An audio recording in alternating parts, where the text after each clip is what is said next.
महाशिवरात्रि के अवसर पर लखनऊ के मनकामेश्वर मंदिर में भगवान शिव की पूजा अर्चना की गई।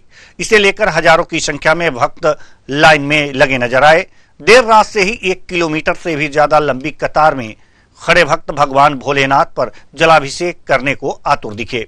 उनसे आशीर्वाद मांगने की कामना के साथ बोलबम के नारों की जय घोष के साथ दर्शन करने पहुंचे। भगवान को मनाने के लिए हाथ में बेलपत्र, धतूरा, भांग, गंगा जल, पुष्प आदि लेकर शिव भक्त भगवान की भक्ति में लीन रहे। इस दौरान पुलिस ने श्रद्धालुओं की सुविधा के अनुसार यातायात प्रबंधन और भक्तों को सुलभ दर्शन हो इसे लेकर इंतजाम किए। चेक पोस्ट बनाकर भक्तों को सुलभता से दर्शन कराए। का स्नान भी आज समापन हो रहा है और ये संयोग है 144 साल बाद फिर इसी स्नान के दिन जो है ये आज महाशिवरात्रि पड़ रही है। विशेष क्या है आज का? जो ग्रहों का संयोजन है वो बहुत अच्छा है।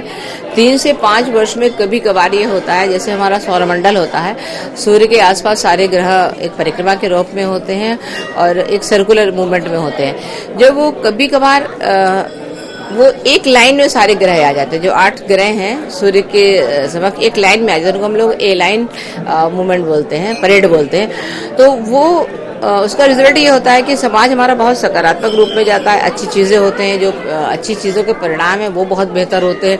जैसे बीच का वर्ष 3 से 5 वर्ष ऐसा बीता कि उसमें कोरोना जैसे, यूक्रेन जैसे युद्ध की उसमें भूमिका थी। तो वो अब जो युद्ध है वो लगभग जो ग्रहों के हिसाब से देखें तो 30 मार्च को समाप्ति पे है।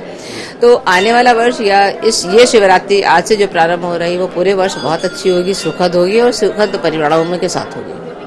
बिल्कुल। भक्त जो भगवान की पूजा अर्चना करते हैं उसमें भांग है, धतूरा है इत्यादि सामग्री प्रयोग करते हैं। ऐसी और कौन सी सामग्रियां हैं वो जो भगवान को मनाने में यहाँ लोग अब जो है इत्र का भी प्रयोग करने लगे हैं, जबकि इसको अभी जो कहा जाता है कि जो अन्य धर्म के लोग हैं वो प्रयोग करते थे। तो ऐसा जो विवाद इत्र को लेकर हुआ उस पर क्या कहेंगे?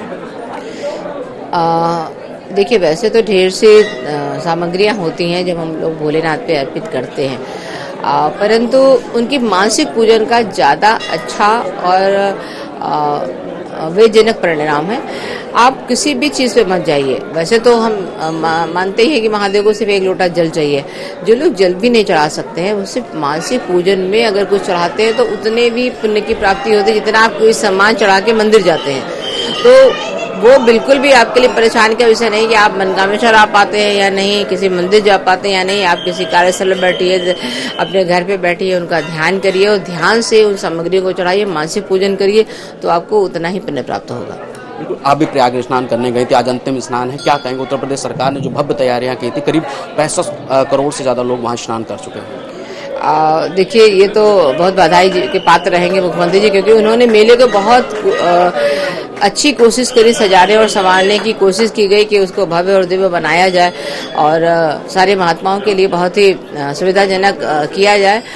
उनका जो प्रयास था वो अद्वितीय था और ऐसा ही सारे सरकारों को उनसे सीख लेनी चाहिए। इस तरह के कुंभों का आयोजन करना चाहिए। आज कुछ भक्तों को कोई आप उपदेश देना चाहें ताकि वो अपना जीवन सुधार सकें?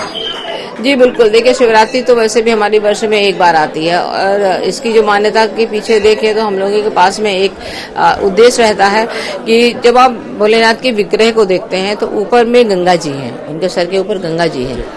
तो जो हमारे इष्ट हैं उन्होंने भी जल तत्व को सर्वोपरि माना है और रखा है। तो हम सारे लोगों के लिए ये एक रहता है कि हम इष्ट से कुछ सीखें और जानें। हम भी अपने जल तत्व को अपने से ऊपर रख के कैसे बचा सकते हैं, कैसे जल प्रबंधन कर सकते हैं, कैसे नदियों की सुरक्षा कर सकते हैं, ये हमें आना चाहिए। बिल्कुल। ये थी हमारे साथ मनकामेश्वर मंदिर की महंत दिव्या गर्ग जी, जिन्होंने कहा है कि जो उत्तर प्रदेश सरकार के मुख्यमंत्री योगी आदित्यनाथ ने महाकुंभ प्रयागराज मेला को भव्य बनाने का काम किया है वो अतुलनीय है। मनकामेश्वर मंदिर से न्यूज आवर के लिए कैमरामैन आशुतोष के साथ मैं प्रशांत राव।